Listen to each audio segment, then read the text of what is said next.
Let's say you want to be a little spooky. You want to make your players face the horrors of the dark. So you design a cavern. You put on a little mood music. You turn down the lights. Maybe you even go through the trouble of setting up dynamic lighting in a digital tabletop. You pick out a scary monster, one from the Underdark. Everything's ready to go. The lead-up is great. Your players enter the cavern and descend into total darkness. And right when the mood is getting good, right as you start to describe the sound of a tentacled, sloshing, slithering body moving towards them, 2/3 of your players say, "Oh, I have Darkvision, I can see it." What does that mean? What is Darkvision? What are the mechanics of sight in D&D? How can we use the rules for the senses in 5th edition to make more interesting scenarios for exploration and combat? This is the first episode in a 2-part series about vision and the senses. There are many caveats, specialty senses, and spells that can affect how vision works. But in this episode, we're going to focus on the basics of light. We can break down lighting and vision into 3 primary groups: bright light, lightly obscured, and heavily obscured. In bright light, there are no specialty rules at play. This would be an outdoor environment during the day, in most weather conditions. This is direct sunlight, but it could also be a cloudy day, an overcast day. All the clouds do is diffuse the light, but players can see normally. And in case it ever comes up, players can see about 2 miles away on a clear day.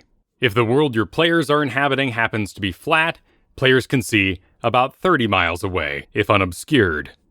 There can also be sources of bright light, such as torches, a campfire, or a lantern. There are also spells like the level 1 cantrip, Light, that provide bright light in a 20-foot radius.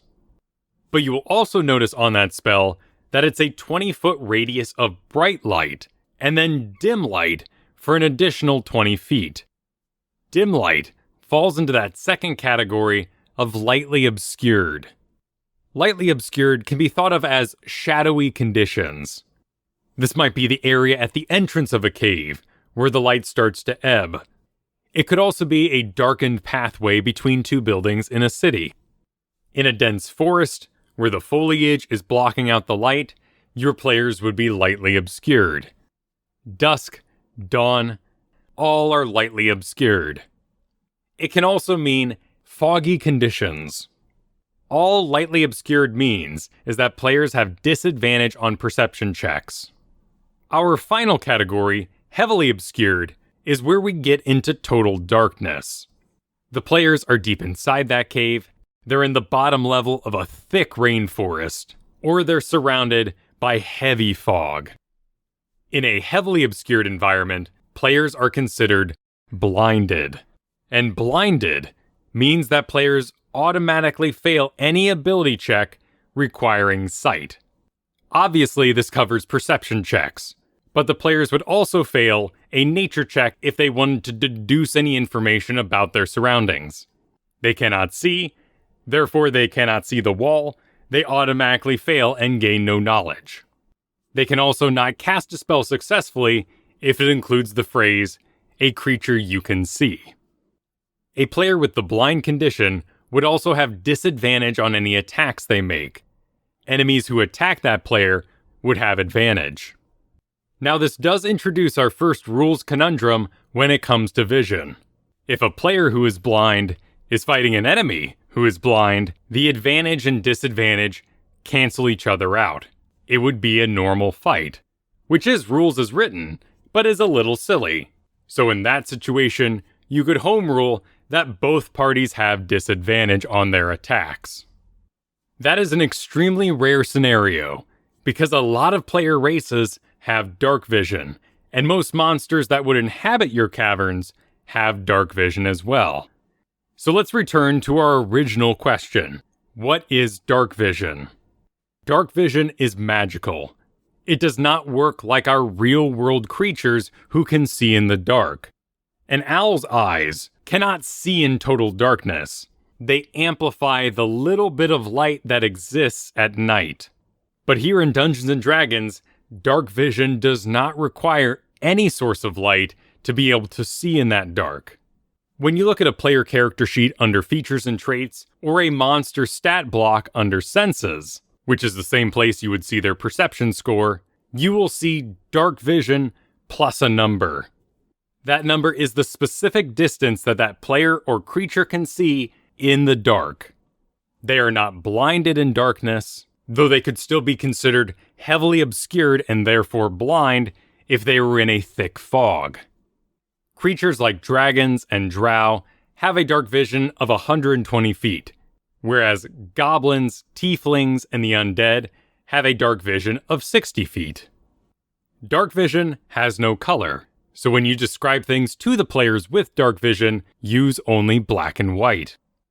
If you're looking to use lighting as a mechanic in your games, in particular darkness, you're going to run into a roadblock pretty quickly. At this point in the game's iteration, most races that the players can select from feature dark vision. Dwarves, elves, gnomes, half-elves, half-orcs, tieflings, and more all have dark vision. In fact, the base races without dark vision are just humans, halflings, and dragonborn. And on the flip side, there's the same problem. If the players with dark vision are looking to get a jump on a monster, a massive majority of the monsters also have dark vision.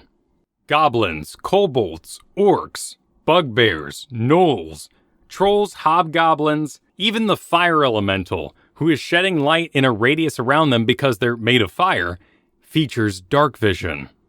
Every demon, every devil, even the unicorn has dark vision.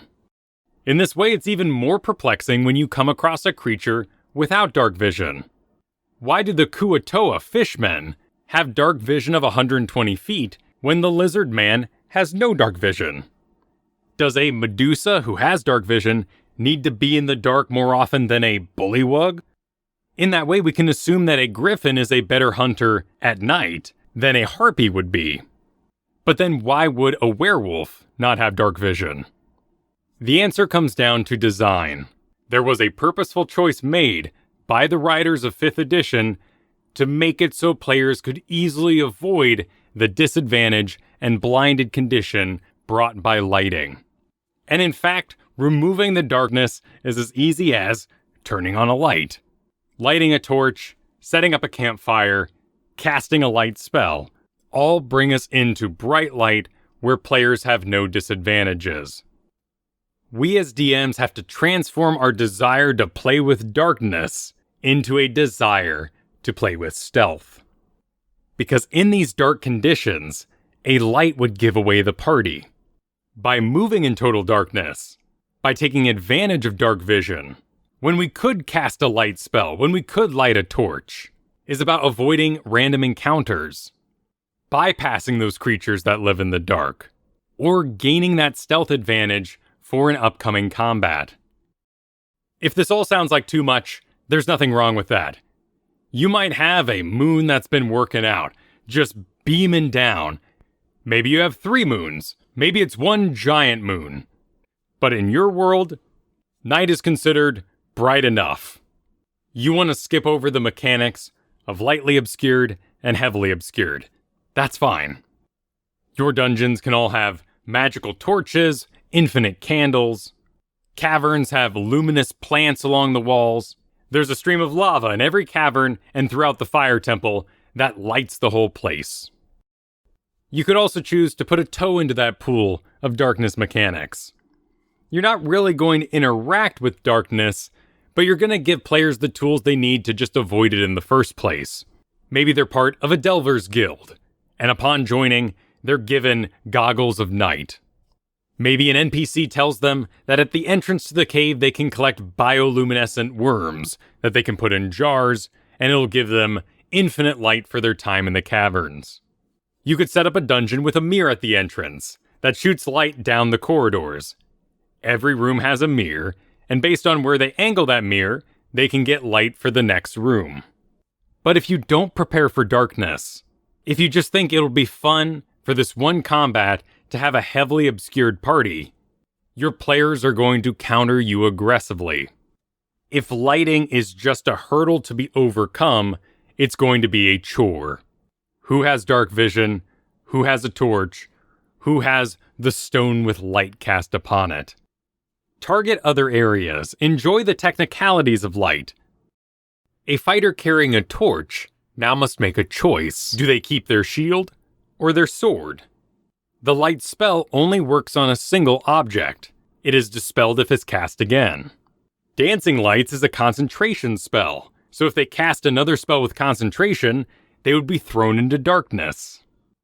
But most of all, make it clear that when your players bring light into these environments, they are making themselves a target for the wild monsters. And even with dark vision, moving through those areas is dangerous, requires silence and hiding, a good stealth check. And if you still want to have that feeling of horror, add an abyss, a massive room where the players can't see the walls. Dark vision and light all have a range. When the players are walking through an area of nothing, and they know monsters are stalking right outside that range, that's when the tension can really build, but you have to use it sparingly. You could also make a puzzle out of monsters' dark vision. A successful nature check lets the players know that a roper has a dark vision of 60 feet. As they try to maneuver and stealth through a cavern of sleeping ropers, they can also try to stay outside their vision range. One final note for this episode. If you have a party of mostly races that have dark vision, but you have, let's say, one human, still let that player make perception checks and give them information based on the other senses. Their hearing, taste, smell would all be heightened from the lack of vision. So when you're sharing information with the party, make it clear that the human hears the noise first, that the human smells the foulness. On the next episode, we'll go deeper into this topic, with blind sight, tremor sense, true sight, magical darkness, and a lot of other spells that affect the ability to sense things. This show is supported by the patrons over at patreon.com/Kyle Fergusson. You can find everything about the show at kylefergusson.com. Music was by Brian Griffith. The cavern noises at the start of today's episode was the ice cavern at tabletopaudio.com. See you all next week with Season 6, Episode 8.